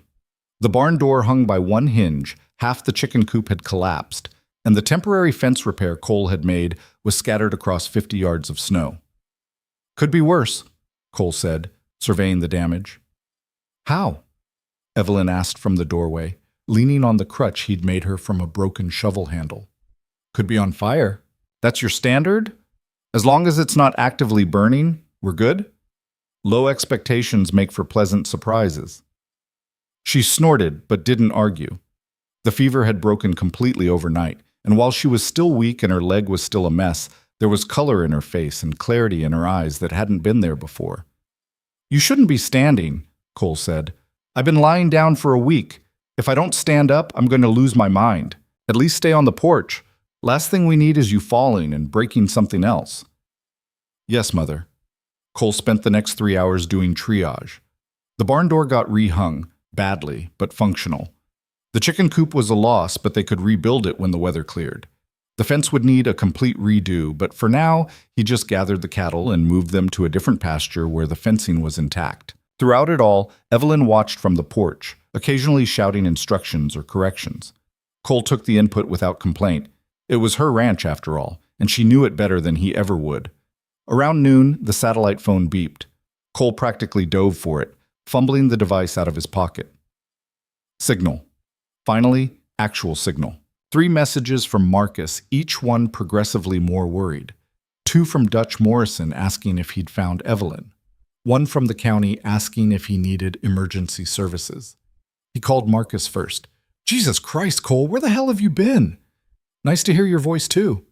I'm fine, thanks for asking. Are you fine? Because you've been radio silent for over a week and I was about to organize a search party. I'm fine. Found Evelyn Carter alive, barely. She had a broken leg, bad infection, hypothermia. Been keeping her alive and waiting for the weather to clear. There was a pause. She's going to make it? Yeah, she's tough as nails. Fever finally broke last night. And you? You sound exhausted. I am exhausted, but I'm okay. Listen, I need you to do something for me. Name it. Call the county. Tell them we need a medical transport as soon as the roads are passable. Evelyn needs proper medical care. Antibiotics we don't have. And call Doc Hansen, see if he can meet us halfway if needed. Consider it done. When are you coming home? Cole glanced toward the porch where Evelyn was arguing with one of the dogs about something. Not sure yet. There's work to do here and I need to make sure she's stable before I leave. Cole, I know what you're going to say, but I'm seeing this through, Marcus.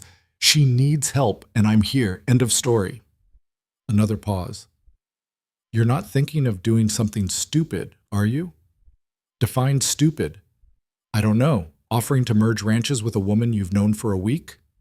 Cole felt his stomach drop. How did you? I've known you since you were in diapers. I can hear it in your voice. You're planning something. It's not stupid. It's practical. Two adjacent ranches, both struggling with labor, both needing capital. Combined, we'd be stronger. And that's the only reason? What other reason would there be? You tell me. You're the one who rode 200 miles through a blizzard for a stranger. Marcus, just be careful, okay? I know you want to help people. I know you feel like you failed your brother. But don't confuse guilt with good judgment. That's not what this is. If you say so, but maybe think about it before you make any life-changing decisions. That's all I'm asking. I'll think about it. Good. Now get that woman to a doctor before her leg falls off. Cole ended the call and stood there for a moment, phone in hand, wondering if Marcus was right. Was he confusing guilt with judgment? Was this whole partnership idea just another attempt to rewrite history, to save someone in a way he hadn't been able to save Daniel? Bad news? Evelyn called from the porch. Cole pocketed the phone and walked back to the house. No, good news actually. County's sending medical transport as soon as the road's clear. Probably 2 days, 3 at most. Something flickered across her face. Relief, maybe, or fear. That fast? You need proper medical care. The antibiotics I had are running out, and that leg needs x-rays, maybe surgery. I can't afford. We'll figure it out, one problem at a time. Evelyn nodded, but she looked shaken. 2 days. Yeah. And then what? Then you heal. Then we rebuild what the storm broke. Then we figure out the rest. The partnership thing, you were serious about that. Dead serious. My foreman thinks I'm acting on guilt and impulse. Cole smiled. Mine thinks the same thing. Maybe they're right. Maybe. Or maybe they're just as scared of change as we used to be. Used to be? Yeah, I think we're both getting better at it. Out of necessity, if nothing else. Evelyn studied him for a long moment. If we did this, and I'm not saying we are, but if we did, how would it even work? We'd need contracts, lawyers, a whole legal structure. We would. And we'd need to agree on management structure, decision-making processes, all the boring stuff that keeps partnerships from imploding. You've really thought this through. I've had a lot of time in the last few days. Not much else to do while you were sleeping off fevers. And you still think it could work? Cole looked out at the ranch, damaged, snow-buried, barely hanging on. Then he looked at Evelyn, injured, exhausted, but still standing. 2 survivors in a harsh land, both too stubborn to quit. Yeah, he said, I do. The next 2 days passed in a strange kind of suspended animation. They worked when they could, Cole handling the heavy labor, Evelyn directing from wherever she could prop herself up. They ate meals together, shared the warmth of the fire, talked about everything and nothing. And slowly, almost without realizing it, they started planning. The south pasture would be better for calving, Evelyn said over dinner on the second night. It's more sheltered, better drainage. Yeah, but your barn's in rough shape. We'd need to invest in renovations before we could handle increased capacity. Unless we used your facilities for calving and kept the yearlings here. That could work. Would mean more transport, but the efficiency gains might be worth it. They weren't explicitly talking about the partnership, but they weren't not talking about it either. On the morning of the 3rd day, they heard the sound of engines in the distance. Cole stepped outside to see 3 county trucks making their way up the access road, plows mounted on the front, carving a path through the snow. Behind them, an ambulance. They're here, he called back to Evelyn. She appeared in the doorway, still on her makeshift crutch. That was fast. Marcus must have called in favors. The lead truck pulled up to the house, and a man in a thick coat jumped out. Evelyn Carter? That's me. We're here to transport you to county medical. How are you doing? Still alive, which is more than I expected a week ago. The paramedics loaded her onto a stretcher despite her protests. Cole packed her a bag, extra clothes, her father's old wallet with the ranch papers, a photo album she'd pointed out earlier. You coming with? One of the paramedics asked him. Cole looked at Evelyn. She looked back, and something unspoken passed between them. "Yeah," he said. "I'm coming."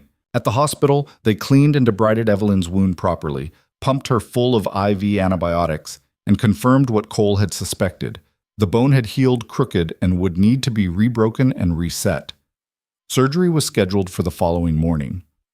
6 weeks minimum before she's weight-bearing, the doctor told Cole in the hallway.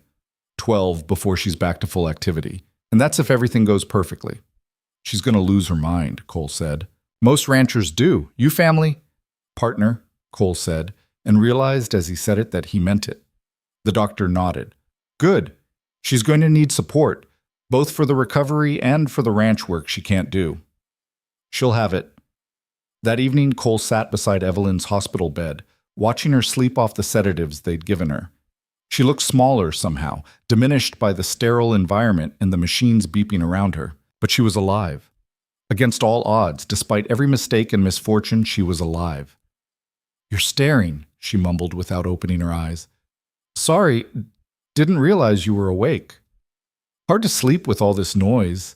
She gestured vaguely at the monitors. "Too quiet at the ranch. This feels wrong." "You'll be back there soon." 6 weeks, the doctor said. "Minimum." "I heard. Can't run a ranch from a hospital bed?" "No, but you can run one with a partner who handles the physical work while you recover." Evelyn opened her eyes then, looking at him directly. "You're really not going to let this go, are you?" "Not a chance." "Why? What's in it for you? Besides a successful ranch, a reliable partner, and the satisfaction of building something that matters." Cole leaned forward. "Honestly, I think we could be good together. Not despite our stubbornness, but because of it. We push each other. We don't let each other quit. That's worth something. It's also a recipe for constant arguing. Probably. But I'd rather argue with someone who challenges me than agree with someone who doesn't." Evelyn smiled. "You're a strange man, Cole Bennett. You've mentioned that before." "I know. I keep hoping you'll take the hint and run away." "Not going to happen." She was quiet for a long moment. "If we do this, and I'm still not saying we are, but if we do, I need to know something." "What? Is this really about the ranch? Or is this about fixing something in yourself that you think is broken?" The question cut right to the core of it. Cole could have deflected, could have given her an easy answer, but she deserved the truth. "I don't know," he admitted. "Maybe it's both. Maybe I'm trying to prove I can save someone, and maybe that's not the healthiest motivation. But I also genuinely think this could work, that we could build something good together. Both things can be true. And if it fails, if we try this and it doesn't work out, then we fail having tried. That's better than failing because we were too scared to take the chance." Evelyn reached out and Cole took her hand. Her grip was still weak, but it was there. "Okay," she said quietly. "Okay? Okay, let's do it. Let's be partners. Let's build something together and see where it goes." Cole felt something in his chest loosen. Relief, joy, fear, all mixed together. "You're sure?" "No, but I don't think I'm supposed to be sure. I think that's the whole point. We'll need lawyers." "We will. And we'll probably fight about everything. Definitely. And there's no guarantee it'll work." "Nothing's guaranteed, Cole. But you rode 200 miles through a blizzard to save my life. That's a pretty good foundation to build on." He laughed, surprised by the truth of it. "Yeah, I guess it is." Outside the hospital window, snow had started falling again. But it was light snow this time, gentle and almost peaceful. The worst of the winter was over. Spring would come, bringing with it all the hard work of rebuilding and replanting and starting fresh. But for now, in this moment, two people who'd nearly died alone had found something neither of them had been looking for. A partnership forged in survival, tempered by stubbornness and built on the shaky foundation of hope that maybe, just maybe, they were stronger together than they'd ever been apart. The surgery went better than expected, which Evelyn said was just the universe's way of setting her up for disappointment later. The surgeon had rebroken the bone, set it properly, and installed enough hardware that she joked about setting off metal detectors for the rest of her life. "At least I'll have a good excuse at airports," she said from her hospital bed the day after surgery. "You planning on traveling a lot?" Cole asked. "No, but it's nice to have options." Marcus arrived that afternoon, driving Cole's truck and bringing news from both ranches. He looked at Evelyn for a long moment, then at Cole, then back at Evelyn. "So you're the woman who convinced my boss to make the second stupidest decision of his life," he said. "Second?" Evelyn raised an eyebrow. "What was the first?" "Riding 200 miles through a blizzard to find you." "Fair point." She extended her hand. "Evelyn Carter. I'd stand up, but the doctor said that's frowned upon for the next 6 weeks." Marcus shook her hand, his weathered face cracking into something that might have been a smile. "Marcus Webb. I've been keeping Cole out of trouble for 40 years, so I figure I can handle 2 stubborn ranchers instead of 1. "You think this partnership is a mistake," Cole said. It wasn't a question. "I think it's risky, poorly timed, and based on emotions rather than business sense." Marcus pulled up a chair. "I also think it might be exactly what both ranches need, so yeah, I have concerns. But I'm not going to stand in your way." "That's almost touching," Evelyn said. "Don't get used to it. I saved the sentiment for special occasions." Marcus pulled out a folder. "Now, if we're doing this, we're doing it right. I took the liberty of contacting a lawyer who specializes in ranch partnerships. She can draft the contracts, handle the merger logistics, make sure nobody gets screwed." Cole took the folder, flipped through the documents inside. "You've been busy. Someone has to be the adult in the room. Your ranch is running fine. The boys have everything under control. Miss Carter's ranch, on the other hand, is a disaster," Evelyn finished. "I know. The storm did a number on it. The storm, and 3 weeks of neglect before that. No offense. None taken. I was too busy dying to keep up with maintenance." "Well, you're not dying anymore, so we need to address it. I took a ride over there yesterday, made a list." Marcus handed her a second folder. Evelyn read through it, her expression growing darker with each page. "This is worse than I thought. The barn's salvageable, but it needs major work. The chicken coop's a loss, the fence repairs Cole did won't hold through spring, and the house—" Marcus trailed off. "The house what?" "The foundation's cracking, has been for a while from the looks of it. You add the weight of all that snow and we're looking at structural damage." Evelyn closed the folder, her jaw tight. "How much?" "To fix everything properly? 40,000 minimum, maybe more." The number hung in the air like a death sentence. Cole saw Evelyn do the math in her head, saw the exact moment she realized what it meant. "I don't have $40,000, she said quietly. "I don't have $10,000. The accident wiped out what little savings I had. Lost 3 weeks of work, lost income, lost everything." "Which is why the partnership makes sense," Cole said. "We pool resources. My ranch generates enough profit to cover the repairs. We fix your property, merge the operations, split the proceeds going forward.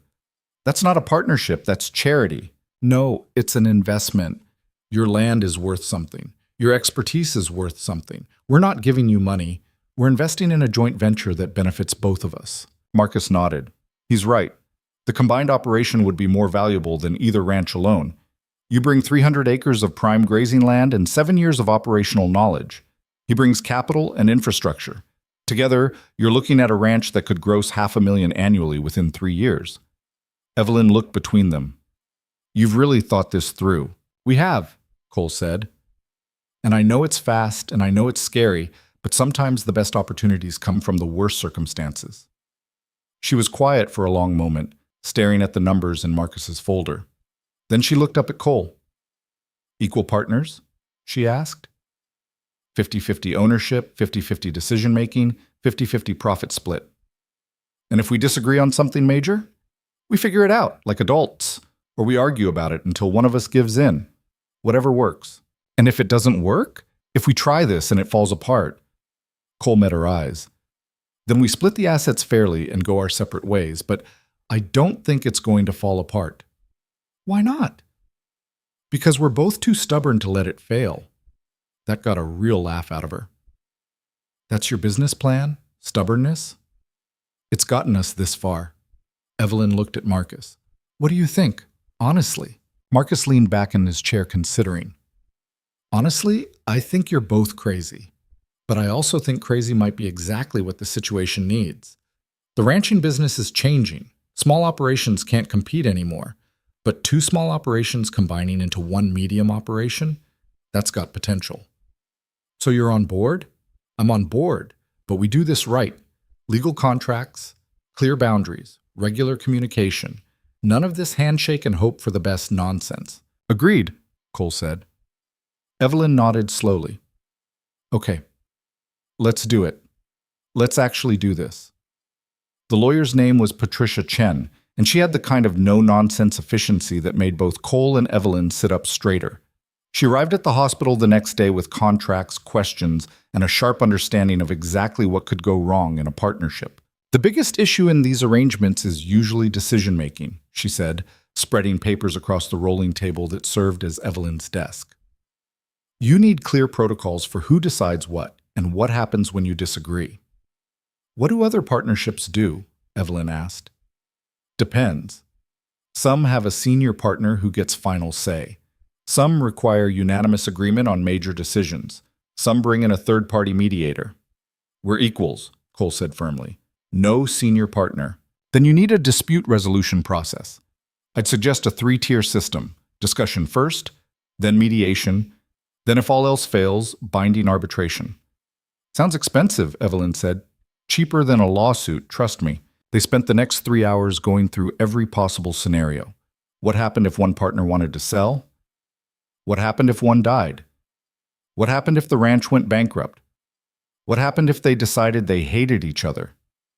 Patricia didn't pull punches, forcing them to confront ugly possibilities they'd both been avoiding.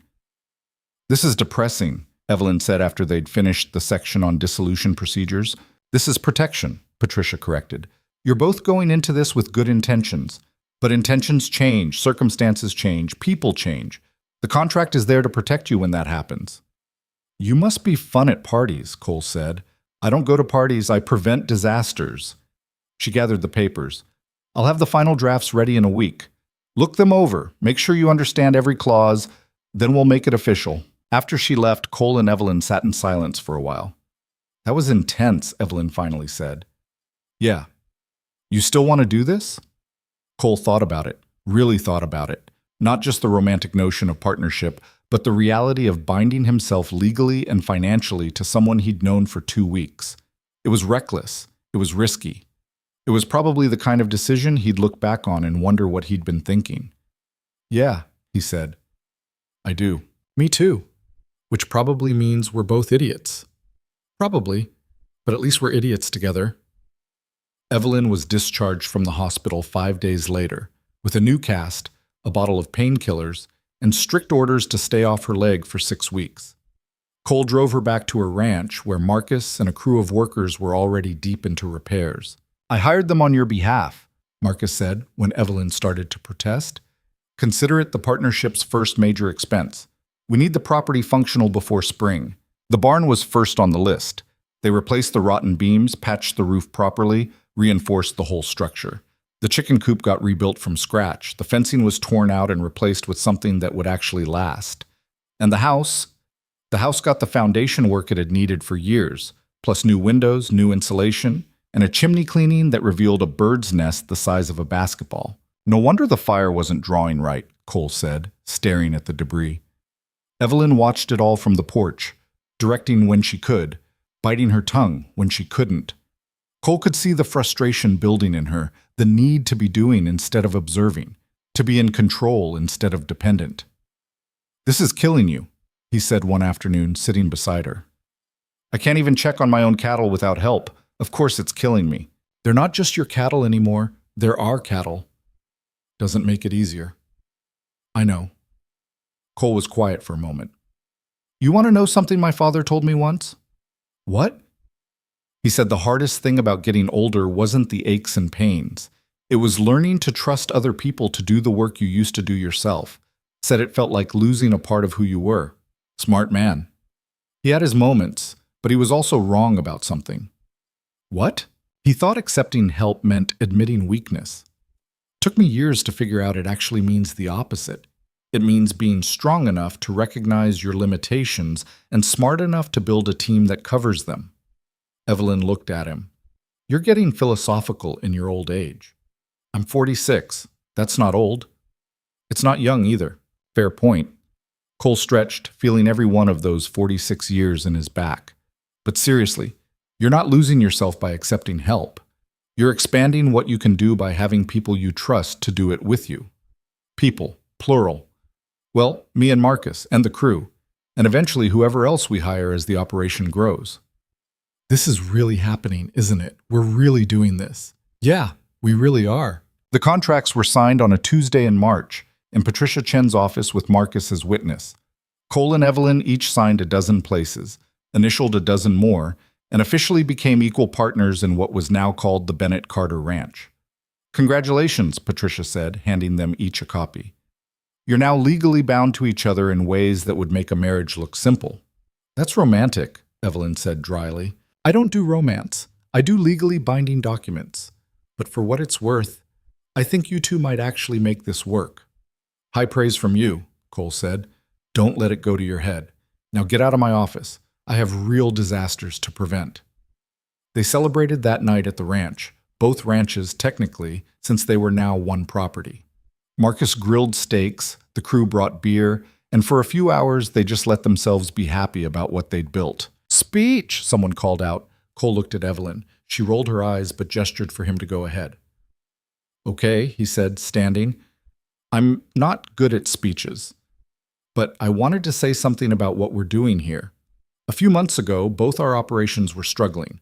We were both doing everything alone, both trying to prove we didn't need help, both slowly drowning without admitting it. And then a barn beam broke and a storm hit, and somehow that disaster turned into this. He gestured at the gathering around them, the combined crews, the repaired buildings, the sense of possibility that hadn't existed before. I don't know if this is going to work long term, he continued. We're going to fight. We're going to disagree.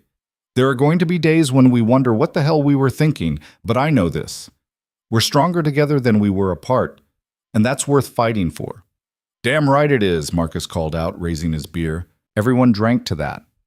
Later, after the crew had gone home and the fire had burned down to coals, Cole and Evelyn sat on the porch of what used to be just her house and was now their shared headquarters. You think we can really do this? Evelyn asked. Which part? The ranch or the partnership? Both. Either. I don't know. Cole looked out at the land stretching away into darkness. 300 acres that had been hers. 3,000 that had been his. Now all part of something larger than either piece alone. I think we have to try, he said, because the alternative is going back to how things were, and I don't think either of us can do that anymore. No, I don't think we can. So we move forward, we make mistakes, we fix them. We build something that neither of us could have built alone. Evelyn was quiet for a long moment. You know what the weird part is? What? A few months ago, I would have rather died than accept this much help. Would have seen it as failure, as proof that I couldn't hack it. But now, she trailed off. Now? Now I think maybe I had it backwards. Maybe the real strength isn't doing everything yourself. Maybe it's knowing when to let someone else carry part of the weight. That's very wise. Don't sound so surprised. I'm not. You've always been smart. You're just finally applying that intelligence to yourself instead of just the ranch. She smiled. You've got an answer for everything, don't you? Not everything, but I'm working on it. Spring came slowly that year, winter reluctant to release its grip, but eventually the snow melted, the ground thawed, and the work of a new season began. They moved the cattle to fresh pasture, repaired what winter had broken, and started implementing the changes they'd planned. Some things went smoothly.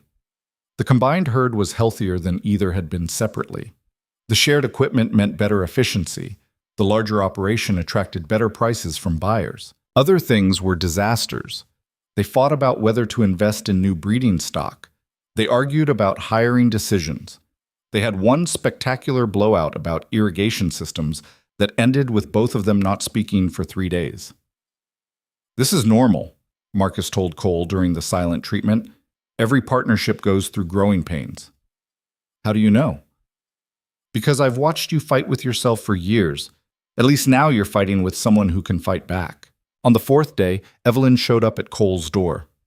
I still think you're wrong about the irrigation, she said, and I still think you're being stubborn. Probably. But I've been thinking about what you said, and maybe we could compromise. Do a pilot program, test it on one section before committing to the whole property. Cole blinked. That's actually a good idea. Don't sound so shocked. I'm not. I'm just. We fought for 3 days and you came up with a solution that works for both of us. That's progress. Don't let it go to your head. I'm still mad at you. Noted. But she was smiling when she said it. By summer, the ranch was operating at a level neither property had achieved alone. The combined income was up 40%. They'd hired 2 full-time hands and 3 seasonal workers. The repairs were complete, the herd was thriving, and for the first time in years, both Cole and Evelyn could breathe without worrying about whether they'd make it through the next crisis. We did it, Evelyn said one evening, watching the sunset from the porch. Did what? Survived. Built something. Proved everyone wrong who said this wouldn't work. We're not done yet. No, but we're farther along than I thought we'd be. Cole sat beside her, comfortable in the silence. They'd developed a rhythm over the months, knowing when to push and when to back off, when to talk, and when to just be quiet together. You ever think about what would have happened if Dutch Morrison hadn't made that call? Evelyn asked. Sometimes. You'd probably be dead, and I'd still be running my ranch alone, wondering why it felt so empty. That's dark, but true.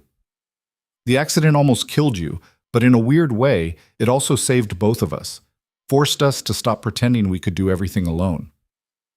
Evelyn nodded slowly. I spent so many years thinking independence meant isolation, that asking for help was weakness, that if I couldn't do it alone, it didn't count. And now I know I was an idiot. The ranch is better because we're running it together. I'm better because I don't have to carry everything myself. Turns out strength isn't about how much you can lift alone. It's about knowing who to stand beside when the weight gets too heavy. When did you get so philosophical? When I almost died and had to rethink my entire approach to life. Tends to clarify things. Cole laughed. Yeah, I guess it does. They sat there as the sun dropped below the horizon, painting the sky in shades of orange and purple. The cattle grazed in the distance. The dogs dozed on the porch. Somewhere, Marcus was probably double-checking something that didn't need checking, because that's what Marcus did. It wasn't perfect. The ranch still had problems, the partnership still had rough spots, and they both still had habits of stubbornness that clashed more often than not. But it was working. Against all odds, despite all the reasons it shouldn't, it was actually working. You know what the best part is? Evelyn said. What? I don't have to prove anything anymore. Not to my father, not to everyone who said I'd fail, not even to myself. The ranch stands on its own merit, and that's enough. That's growth. That's survival. I just got smarter about how I do it. Cole thought about his own journey, the guilt over Daniel, the desperate need to save someone, the realization that he'd been trying to fix the past by controlling the present. He'd learned something too, though it had taken nearly dying in a blizzard to figure it out. I think we both learned the same lesson, he said, just from different directions. What's that? That strength isn't isolation, that accepting help isn't failure, that sometimes the bravest thing you can do is admit you can't do it alone and find someone who'll stand beside you anyway. Evelyn reached over and took his hand. It was a simple gesture, comfortable and easy in a way that would have been impossible 6 months ago. We make a good team, she said. Yeah, we do. The ranch thrived over the next year. They expanded the herd, upgraded the equipment, and built a reputation for quality stock that brought buyers from 3 states away. The combined operation that had started as a desperate gamble became a model that other struggling ranchers started to study. People asked them how they made it work. 2 strong-willed people, 2 failing ranches, 1 partnership that defied all the odds. Cole and Evelyn had different answers depending on the day, but the core truth was always the same. They'd both been willing to change, to adapt, to let go of the stories they'd been telling themselves about what strength looked like. On the anniversary of the day Cole had found Evelyn half dead on her floor, they rode out to the south pasture together. Evelyn's leg had healed well enough that she could ride again, though she'd always walk with a slight limp. The scar was permanent, a reminder of how close she'd come to losing everything. You ever regret it? Cole asked. The partnership, the changes, all of it? Evelyn looked out at the cattle grazing peacefully, at the land that had been her prison and her purpose, now transformed into something bigger than either of them could have managed alone. Not for a second, she said. You? No. Best stupid decision I ever made. Riding into a blizzard for a stranger? That too. But I was talking about the partnership. She smiled. Yeah, me too. They rode back to this house as the sun set.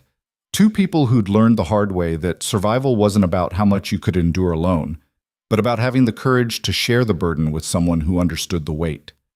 The ranch they'd built together was stronger than either property had been separately, but more than that, they were stronger. Not despite their need for each other, but because of it. The winter that had nearly killed them both had in the end rebuilt their lives into something better than either had imagined. Not perfect. Nothing ever was, but real and solid and worth every fight it took to maintain. As they unsaddled the horses and fed the dogs and settled in for another evening of reviewing accounts and planning the next season, Evelyn paused. "Thank you," she said. "For what?"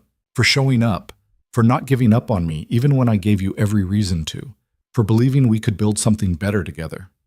Cole met her eyes. "You would have done the same for me." "Maybe, but you did it first. That counts for something." It did count. It counted for everything. The ranch they'd built stood as proof that the strongest foundations weren't built on independence or isolation, but on the willingness to stand beside someone else when the storm came. They'd both learned that lesson the hard way, through pain and fear and a winter that had tested every assumption they'd held about what they could survive alone. But they had survived. More than that, they'd thrived. And in the end, that was the only thing that mattered.